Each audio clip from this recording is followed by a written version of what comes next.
Mais que se passe-t-il dans le cerveau du petit Thomas? Le médecin explique aux parents de Thomas que plusieurs troubles du système nerveux central sont à l'origine de la déficience intellectuelle et que la majorité de ces troubles ne présentent pas d'anomalies visibles au niveau du cerveau. En effet, des malformations du système nerveux central sont observables chez seulement 10 à 15 des individus ayant reçu le diagnostic de DI. Les malformations observables sont majoritairement situées au niveau des structures corticales du cerveau, telles que le lobe temporal médian et l'hippocampe. Les principales malformations qui sont à l'origine d'un diagnostic de déficience intellectuelle sont les anomalies du tube neural, l'hydranencephalie et la microcéphalie. Les anomalies du tube neural sont des malformations qui ont lieu durant le développement du fœtus. Le tube neural ne se ferme pas complètement, ce qui met à nu le cerveau ou la moelle épinière, comme c'est d'ailleurs le cas pour la spina bifida. Pour sa part, l'hydranencephalie est une condition congénitale et neurologique rare qui fait en sorte que les hémisphères du cerveau sont absents à différents degrés et sont remplacés par des sacs remplis de liquide céphalorachidien.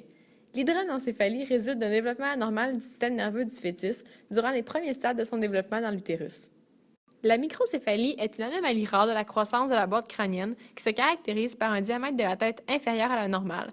Cette condition peut résulter du fait que le cerveau ne s'est pas développé adéquatement durant la grossesse ou a arrêté de croître après la grossesse.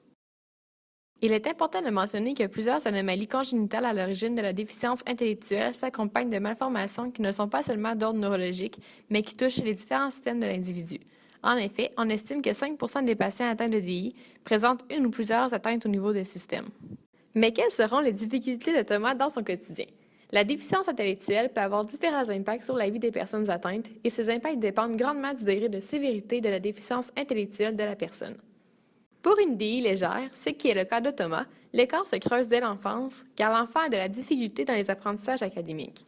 À l'âge adulte, il est difficile pour la personne de comprendre les pensées abstraites. On retrouve également de l'immaturité dans ses relations sociales.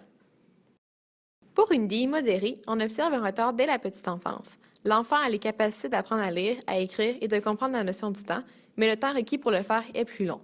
Une personne atteinte de DI modéré peut avoir besoin d'aide dans ses décisions concernant ses relations sociales, mais elle a les capacités pour entretenir une relation amoureuse. Pour une déficience intellectuelle sévère, il n'est pas possible pour la personne de développer le langage écrit ainsi que de comprendre la notion du temps, de quantité, d'argent. Les relations sociales sont particulièrement concentrées sur la famille et les personnes proches. Les expressions sont simples concernant le langage verbal et il fait surtout référence à des noms de personnes ou d'objets. Les parents de Thomas se demandent s'il existe des traitements pour la déficience intellectuelle.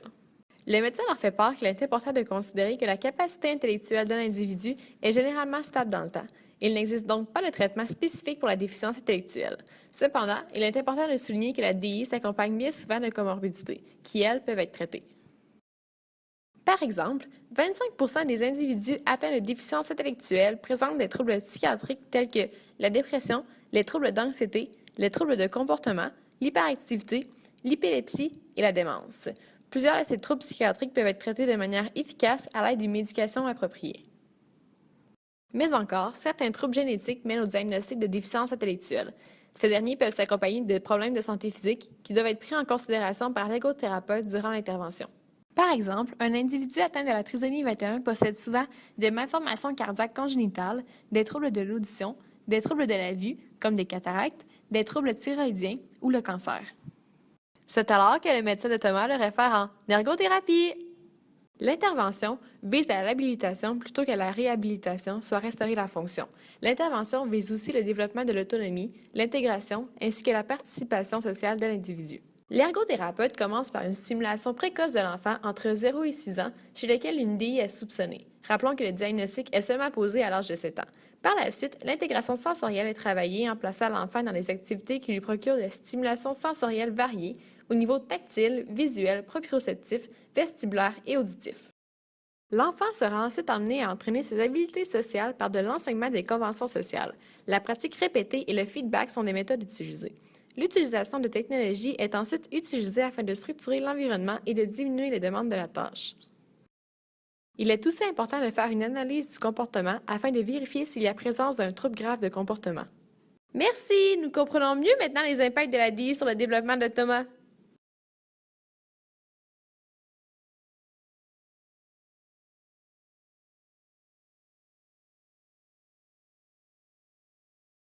Created using Powtoon.